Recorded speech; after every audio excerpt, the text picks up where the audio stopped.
Well, the wait is finally over.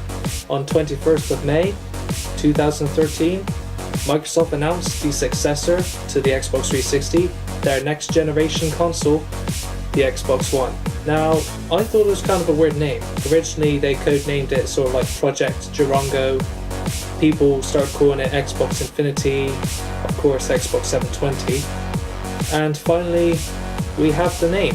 I guess it just implies that this is the one console you gotta own. There's been quite a bit of controversy over whether you can play games without an internet connection, so I thought it'd be appropriate to sort of do a 10-minute-ish summary of what we do know about the Xbox One, what we should expect to learn more about the console, and just generally talk about it. So feel free to leave comments and stuff, and I might as well just get it started. So without further ado, let's start off with the look of the console and the presentation of the console, the controller, and the Kinect, which is supposed to sort of coincide with it. So without further ado, let's begin. When I looked at the console itself, to me it just looked like a black box. It pretty much was just a black box. Kind of like sort of a digital box for like cable or Sky, whatever you have. And it had just like a slot for the CDs, DVDs, Blu-ray. Yes, the console will finally be able to play Blu-ray, which is becoming a lot more common now. And I do have a couple of Blu-ray films that I love to watch, like Shaun of the Dead and the Back to the Future trilogy. So it'd be nice to watch it in my own room as instead of just having to go downstairs every time to watch the Blu-ray, our only Blu-ray player downstairs. Also, it to me it's a little bit overly simplistic. There's nothing wrong with simplicity. It looks sleek and nice and flat, but I don't know, it seems a little bit sterile. Well, the Xbox 360 in my room has a bit more personality because of it's not a typical rectangle. It's sort of like it's wearing some sort of corset or something. You probably don't know what I mean. Let's move on to the more interesting designs, like the controller. It hasn't changed much from the original Xbox 360 controller. Apparently the battery pack at the back is going to be slimmer than the Xbox 360's. And another weird thing is the Xbox home button, which is now like at the very top of the controller as opposed to the center of the back and start button. I don't know why they did this. Maybe it's more comfortable, maybe they did surveys or something, but to me it looks unusual, but maybe it's just one of those things that needs to just grow on us. And on top of that, the analog sticks do look kind of nice. They're smaller and yet more circular and curvular, if that's the proper word. I'm not a scientist. Out of all of those three things, I think the Kinect is the worst designed. It looks big, it's bulky, well, bulkier than the original Kinect, but what I've heard and what I've read online and researching and stuff is that it should be able to respond better than the Kinect. It has better motion tracking technology, and I can't wait to see if that's true when it's eventually released. There have been other rumours that you can't play the console unless the Kinect is plugged in, or if I'm not really sure about that. Maybe that's just some big rumour again, even after the announcement. So overall, the designs I just think need to just grow on us. It's nice, slim, sort of sleek, black. Don't mind it actually. It may look nice, but does it play nice? If that's the right way to say it. Well, let's just have a little look at the hardware specs for the Xbox One. Apparently it has a 8GB RAM, which is not too bad, and also it will have a built-in 500GB hard drive, which ain't a bad thing because my Xbox has, I think I have the 320GB detachable hard drive. But the main flaw with that is that if you wanted to use a bigger hard drive or a better hard drive, you can't really take it out and just replace it.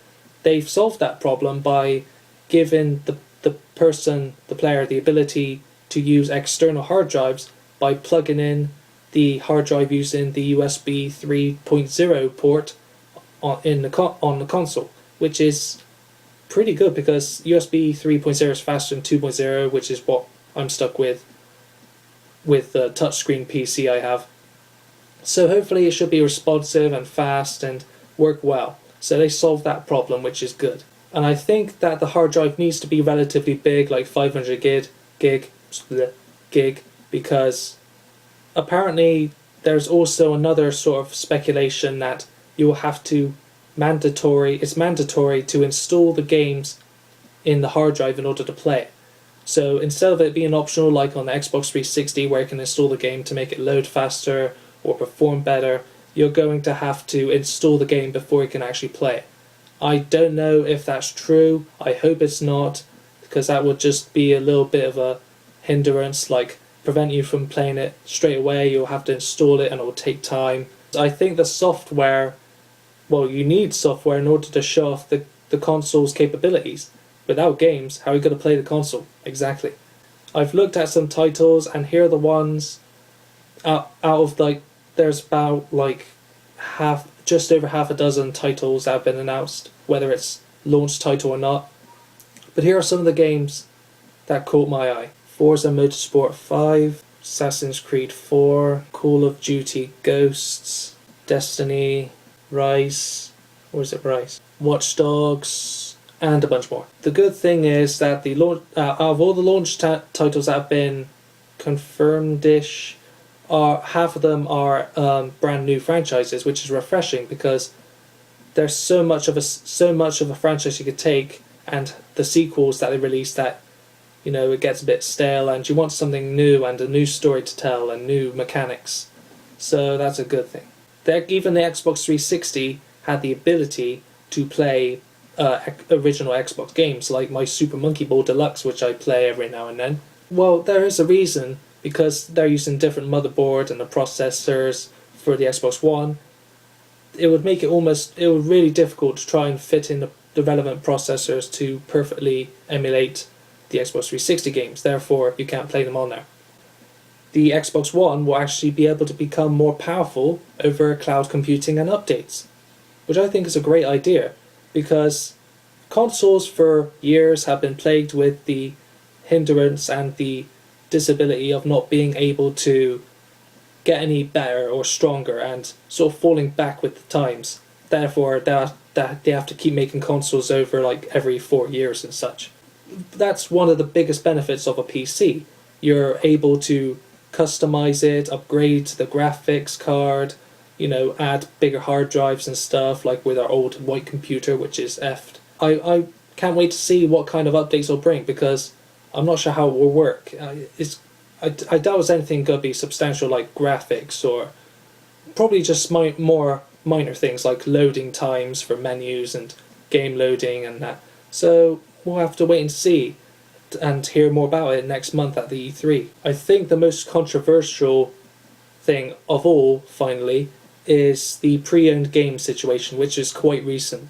According to several sources, you won't be able to play pre-owned Xbox One games on the Xbox One unless you pay a fee. In other words, you can only play brand new games on your account. So you can't borrow it from a friend because, you know, they've already played it on their Xbox One brand new. You'll have to pay the fee in order to play it. So that means the rental business and the sort of borrowing from friends will just be wiped out completely. The pre-owned game selling business is still very strong. People like me can't afford a game every month or two. People like me have to resort to buying pre-owned games, which work perfectly, but just with like, I don't know, a couple scratches on the disc, or like the covers sort of teared and stuff. But if it still works, it works. And they go really cheap, like for a fraction of the price of the full retail, the RRP, the retail price. It's something to do with the Xbox Live profiles, actually. I just remembered it. It's something to do with Xbox Live profile. It recognizes who plays it first, and then if another profile plays it, they have to, in order to unlock it and play it, you have to pay money. Bit of a shame. So not only are my Xbox 360 games worthless towards the Xbox One, but also pre-owned games, unless I pay more money than I would expect to for a game that has been used. Maybe they'll fix this via patches, or maybe they'll change the rules a bit in future, but at the moment it just seems like interface. And I think that's all I really got to say about the Xbox One at the moment. Overall, if I had to sum up how I felt about the announcement and all the things that were revealed about what the Xbox One can do and what it can't do and stuff. Bit of a mixed bag, really.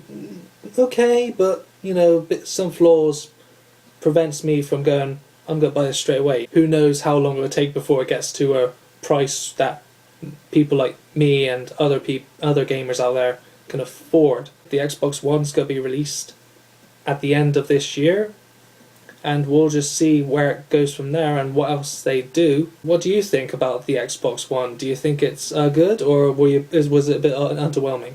If you want to just leave a comment or something, or a video, or just, I'll start the fire and just say, yeah, it wasn't too bad. So, yeah, Xman91, that's my opinion on the Xbox One reveal. Thank you very much for watching. Good night. Or good morning. Or good evening. One of those.